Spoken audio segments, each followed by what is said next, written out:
All right, friends, welcome back to another episode of Fire Your Job, Find Your Passion. I have almost Dr. Elyssa Helfer on the program today. She made a note to tell me that this woman, by the way, has more degrees and more letters next to her name than I think anybody that's ever sent me a resume has ever had before. So I'm really excited to have her on today. She's going to be talking us through many different layers of things, all things having to do interpersonal relationships, a little bit of kink we'll throw in there, maybe some BDSM, some one-on-one therapy work. But Elyssa, thank you so much for coming and joining me for this podcast. And I want to start with kind of your origin story, so to speak. So tell me how it is that you kind of found your way into running your own business and all these different degrees that you have. How did it lead to kind of getting you where you are right now with the work that you do? Sure. Well, first, thank you for having me. I'm so excited to be in this space. Gosh, where did I begin? So I was not always a very studious person. I actually did pretty poorly up until college when I fell in love with psychology. It was love at first sight. I knew it very quickly. And I guess the question is, how did I end up being a kink specializing therapist? So when I was in college, I went to University of Minnesota, and I kind of stumbled across a conference and I was like, what is this? And it turned out that it was a kink related conference. So I dragged a friend with me. I didn't even know what kink was. I didn't know what BDSM was. I was just like, this sounds fun. Um, and my whole life changed. It just, I completely fell in love with the community. I was in a room of these amazing, open-minded, adventurous people. And that kind of planted the seed for me, um, especially when I realized there were so few resources. That hit me really hard. So when I decided I wanted to be a therapist, I kind of had this idea in the back of my mind that I would be working specifically with erotically marginalized communities, um, and folks who really want to have this high level of sexual empowerment. So for somebody that's listening or watching this, can you give like a brief description and just kind of your understanding? Because I know for so many people, it means so many different things, but if you were to give kind of the snapshot view of what kink is, can you explain that for people? Yeah, absolutely. So kink overall is sort of this umbrella term, and the term encompasses any sexual interest, sexual desire that kind of falls outside of the conventional norm. Mhm. So something like BDSM, like bondage, discipline, sadism, masochism, right? That is under the umbrella of kink. Something like group sex, right? People that like to do things in groups. That also falls under the umbrella of kink. So fetishes under the umbrella. So kink is really just kind of the overarching way to describe any non-conventional sexual desire. Although, who are we really to say what's non-conventional? I say that to people all the time with the way that I like teach yoga is I'm very much, I came from a very rigid sort of background. My teacher was Mm, heavily rooted in Ashtanga. And if you've ever dabbled in Ashtanga or just even know a little bit about it, it's this systematized way of looking at yoga where everything happens a certain way. It's all to the breath, and your left foot goes here and your right hand goes there. mm, And now, if you were to watch me teach, it's very much the opposite, where I build patterns of movement for people, but people are measured so differently. They arrive so different to their mat, right? Like I like to give them the freedom to express themselves. And I was talking with a yoga teacher the other day. I'm like, do you ever make up poses? She's like, oh yeah, all the time. You know what I mean? So like that freedom, right, to allow the space of how we use and move our bodies, whether it's in yoga practice or the way people play sports or, how they operate when they're intimate with somebody, right? It's such a beautiful thing to look at it as like, it's all acceptable. It's all okay, but then there's the conventional of, hey, you're supposed to, you're meant to, right. you're blah, blah, blah, that we label with people. So I'm always curious of like the intersection. I think for me, there's psychology and spirituality, and then like kink has this really cool way of like weaving its way through the two Yeah. of those. And can you kind of give me and all of your learned knowledge, like what are like kind of the most fun ways that you see kink intersecting and perhaps even elevating, some of those other, disciplines, be it the psychological aspect or even the spiritual aspect? Yeah, I love that question because, and I want to note like what you were talking about with the way that you teach yoga, and I'm so similar in the way that I am as a clinician. Like when people come to me in therapy, I I kind of warn them, right? I'll be like, hey, I'm not really traditional. I'm more like a radical, sort of like spiritual woo woo. Like, I'm going to be saying fuck and like, I'm going to be cursing. Like, that is me. And I show up in my I've cursed in yoga authenticity. classes, Okay. full disclosure. Right. Like, Multiple and times. the thing about kink, what I think is so beautiful about it is kink is really misunderstood. I think that, well, first of all, there's just a number of myths and stereotypes and whatever. I could talk about that for days. But in terms of the spirituality piece, what I think is so fascinating is people don't realize how much of kink is influenced or how much kink influences us physiologically. Mm. So, kink play reduces cortisol levels. Now, not all types of play, but there are studies about people who are in this sort of sadomasochistic play, and they'll do something that where maybe there's some pain inflicted upon them or vice versa. And there are changes that are happening in the brain.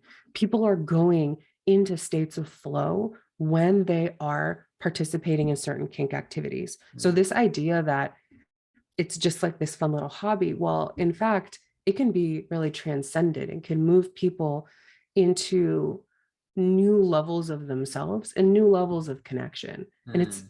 it's amazing, Mm. truly. I love that. I mean, what comes up for me when I think about kink is that, my favorite spiritual teachers and what I've extracted through yogic teaching, but also understanding brain science, and like you mentioned the word flow, and I mean even like the Navy SEALs, right? These top organizations, corporations, they all study how to get people into flow state and how to achieve certain levels of brainwave activity where people are incredibly immersed in what they're doing. They're highly productive, but they're also calm and relaxed. And athletes, Mm, in sports psychology study this. And I think, spirituality, what I really distill it down to is it comes down to really two tenets. It's like intentionality and presence, right? And it's kind of the art of like letting go of like a lot of these extraneous things. And when you're involved in that sort of play space, whether it's, relinquishing control or having some kind of fantasy role play that you're doing, like there's a level of intentionality and planning that goes into mhm. that, right? But then this like real presence, right, where you're so Yeah. locked into the moment and you're so, whether it's commands or the role that you're playing or whatever, like I think there's this beautiful like timelessness, that presence, that flow state that you sort of drop into. Is that where you sort of see some of the healing and some of the, work that you do? Is that really like kind of what is the key in the lock, you think, for some people? Well, can I get a little bit nerdy with you? Please. Oh my Okay. God, yes. Okay, so I'm a huge like research nerd, and what's interesting about kink in particular is that some people go into flow, but other people, depending on their role, go into something called transient hypofrontality. So these are Hmm. two different states that are considered altered states of consciousness. So as you know, going into a flow state is sort of like hyper attention, it's hyper focus, but that sort of calm state. And the people that often go into flow are more so in the dominant role. They're people that are doing an activity. So say someone is using like a cane, a flog, or some sort of toy, or something more extreme, like if someone is using needles or knives or hooks or something, they have to be very hyper focused. Mm. Now, they may go into flow, but what happens to the people on the receiving end? Well, they actually go often into a different type of state. So, transient hypofrontality, essentially, in sort of like the easiest terms I can describe it, is when your brain down regulates because you're experiencing something sort of extreme in the body, right? Our Mm. brain cannot be everywhere at once, it can't focus on everything at once. So, let's say that somebody is doing some sort of extreme play where they're on the receiving end of it. Well, instead of being in flow, because they're not in a hyper focus, their brain will all of a sudden send its sort of like resources to other parts of the body. So they will feel more like they're floating. They'll Mm. feel more like that loss of control, like time doesn't exist. but not necessarily in the way of the focus. It's sort of like the opposite. So the Mm. interesting thing about kink is that altered states of consciousness in that respect look different depending on what your particular role is. So interesting. So the dynamics of, different kink arrangements and stuff like that, there is a lot of, again, different tie over intersection from like Mm-hmm. a psychological, and like, what would you say, you've seen with people that you've worked with, that you've had an opportunity to either workshop with or work with one-on-one? What would you say are like kind of the biggest shifts or the biggest healings that you sort of see of people that enter into this space? So my most favorite is people that will come to me with sexual shame. They'll come to me with maybe some fear, maybe some embarrassment about the things that they want or that they like. And I get to watch them bloom into this really empowered sexual being.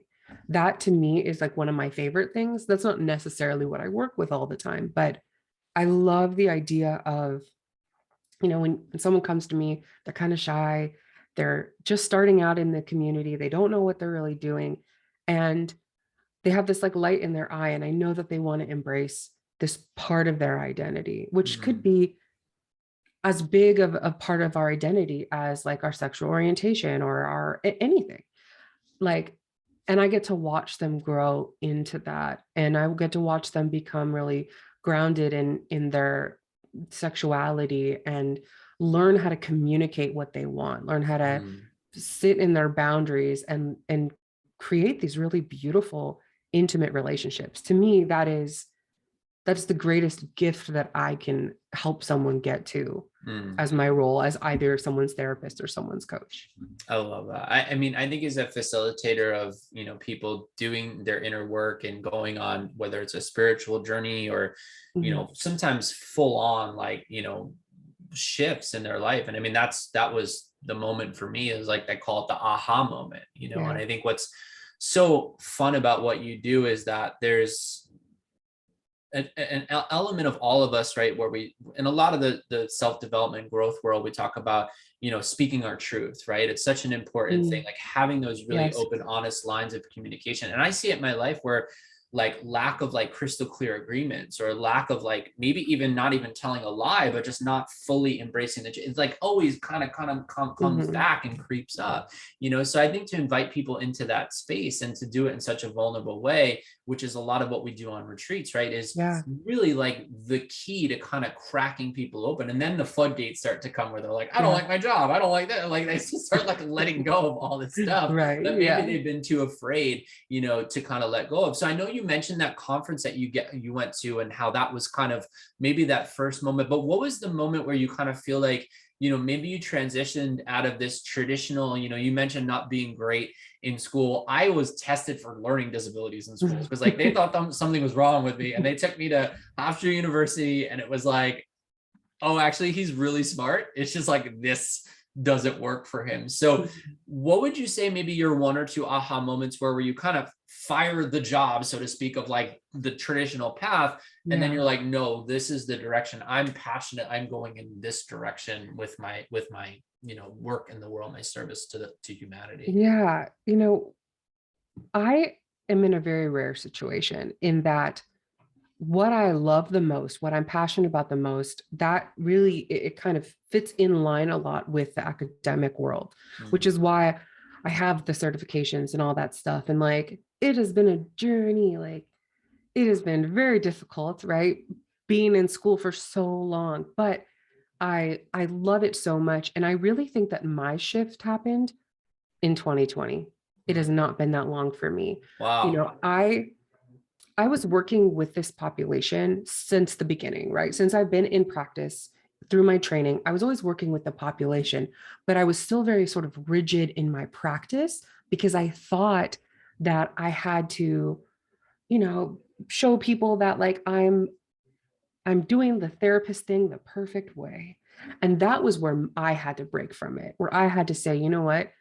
I need to understand who I am. I need to show up as who I am. I need to love and honor the being that I am because that's who people are going to connect with. Mm. And my personal therapist called me out so bad Oh, she called me out so bad. She told, essentially in kinder words, told me that I was being a hypocrite because I was doing all this stuff in my work where academically on paper I was really grinding really hard, but I wasn't really living my truth. I wasn't connected with myself, with like the universe and like my own spirituality. And so I made huge shifts in 2020, with COVID happening and all that.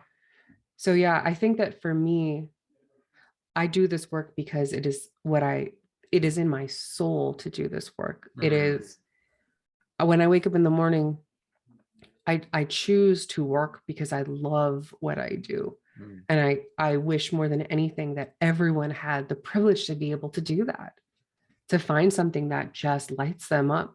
mm.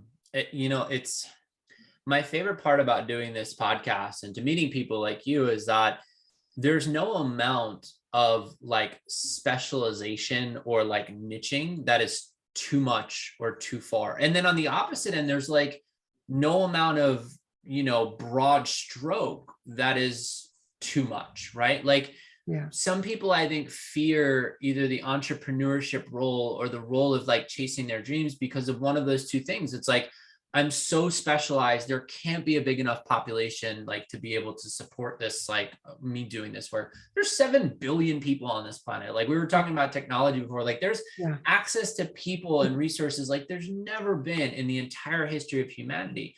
And then, on the other side too, like people ask me, they're like, well, what about like the retreat space? Like, isn't there a lot of people? I'm like, yeah, I moved to Southern California. There's more yoga teachers and beautiful people and like retreat and all this stuff than like anywhere. I couldn't have like moved to a more saturated market, but it's like, I knew what I wanted to do. I knew where my heart wanted to be in terms of physically living here. And then Yeah. also doing my dharma, like doing my purpose of like leading these retreats. And there's Yeah. this amazing story. I went to this entrepreneurship event and there was this lady and she was having all these health problems. She had multiple kids. She was behind on rent. She was about to lose her job because of her health problems. She like literally couldn't sit at a computer anymore.